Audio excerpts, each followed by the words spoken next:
Hello, नमस्ते. तर इथं मी सकाळी-सकाळी किचनमध्ये आलेली आहे.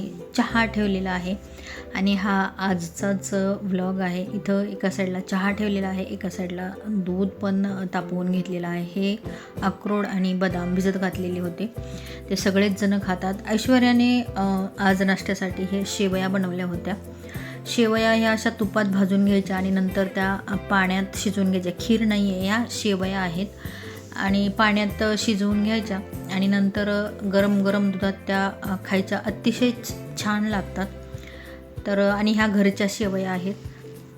नंतर मी दुपारच्या स्वयंपाकासाठी इकडं किचनमध्ये आलेली आहे आणि रोज नेहमीचा प्रश्न असतो की भाजी काय करायची. आणि एकाला एक भाजी आवडते, दुसऱ्याला एक भाजी आवडते. म्हणजे करायचे प्रकार पण 2-2 असे होतातच. रोज 2 भाज्या ह्या असतातच आमच्यात. तर अक्षयला एक आणि विकासला एक असे एक भाज्यांचा प्रकार असतो. एक वेळ अक्षय तरी जे असेल ते खाईल, पण विकास जो आहे तो जे आहे ते कधीच खात नाही. त्याला त्याच्याच आवडीची लागते. त्याच्यामुळे त्याच्या पद्धतीची भाजी एकतरी करावीच लागते.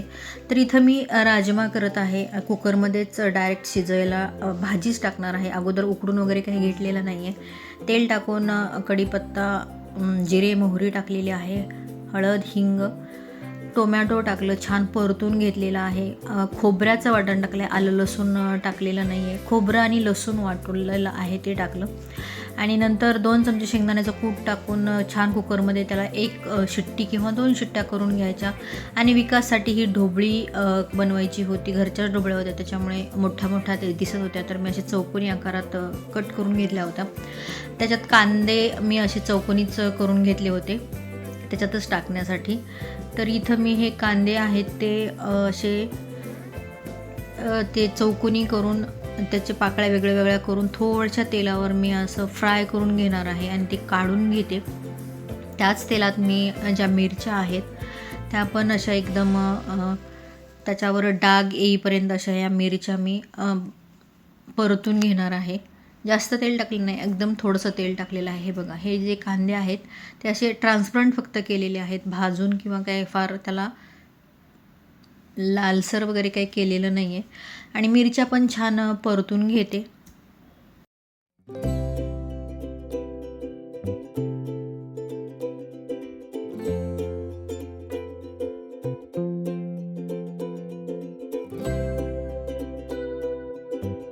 मिरच्यांवर बघा छान डाग असे आलेले आहेत. आता या मिरच्या ज्या आहेत त्या मी कांदा काढलेला आहे त्याच्यातच काढून घेते त्याच प्लेटमध्ये.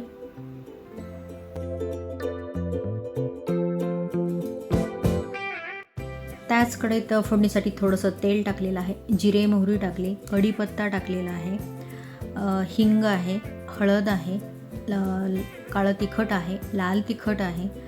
त्याचबरोबर मी इथं 1 चमचा बेसन पीठ टाकलेलं आहे. आता हे सगळं मसाले आणि बेसन आहे ते मी छान तेलात छान भाजून घेतलं, म्हणजे परतून घेतलं. आणि हे जो टोमॅटो आहे तो पण एक 3 ते 4 मीडियम आकाराचे टोमॅटो होते, ते चौकोनी असे कट करून घेतले. ते मऊ वगैरे करायचे नाही, थोडेसे परतायचे आहेत.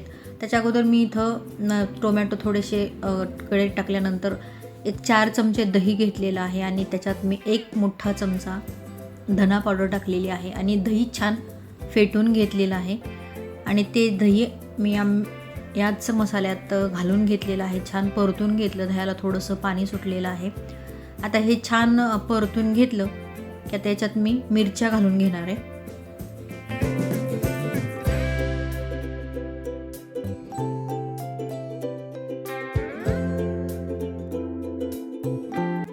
मिरच्या आणि कांदा घालून छान परतून घेतलं. त्याच्यावर झाकण ठेवून मी पाणी गरम करायला ठेवलं आणि तेच पाणी मी नंतर त्याच्यात टाकणार आहे.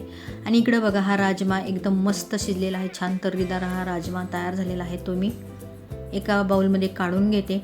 आणि त्या कुकरमध्ये मी राजमा केला होता त्याच कुकरमध्ये मी भात पण टाकणार आहे लगेचच. तर तांदूळ धुवून घेतले आणि आता त्याच कुकरमध्ये मी हा तांदूळ टाकून घेणार आहे, कारण तो कुकर तेलकट पण आहे, त्याला धुवा, परत भात टाका. त्याच्यासाठी मी भाजी काढली आणि तसंच त्याच्यात मी तांदूळ शिजवून घेणार आहे. मीठ टाकून वरती 1 इंच इतकं आपल्याला पाणी, म्हणजे आपले बोट बुडेल इतकं आपल्याला पाणी ठेवायचं.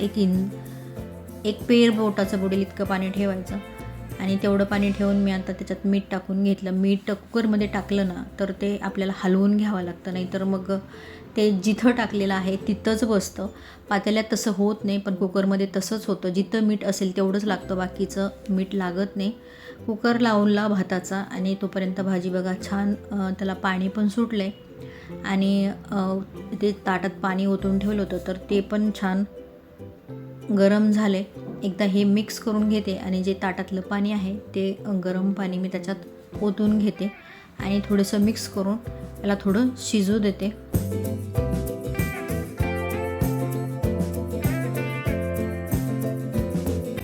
थोडीशी भाजी उकळली तर त्याच्यात मी नंतर 2 चमचे शेंगदाण्याचं कूट टाकलेलं आहे. शेंगदाण्याचं कूट नाही टाकलं तरी चालेल, कारण बेसन पीठ आणि दही याच्यात टाकलेलं आहे, त्याच्यामुळे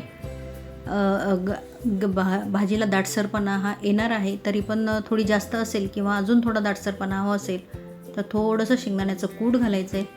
ते कूट घातलं आणि मीठ घातलं, भाजी छान मिक्स करून घेतली आणि जास्त ढोबळी मिरची शिजवायची नाही, कारण जास्त शिजवली तर फार ती अशी लिबलिबीत होते.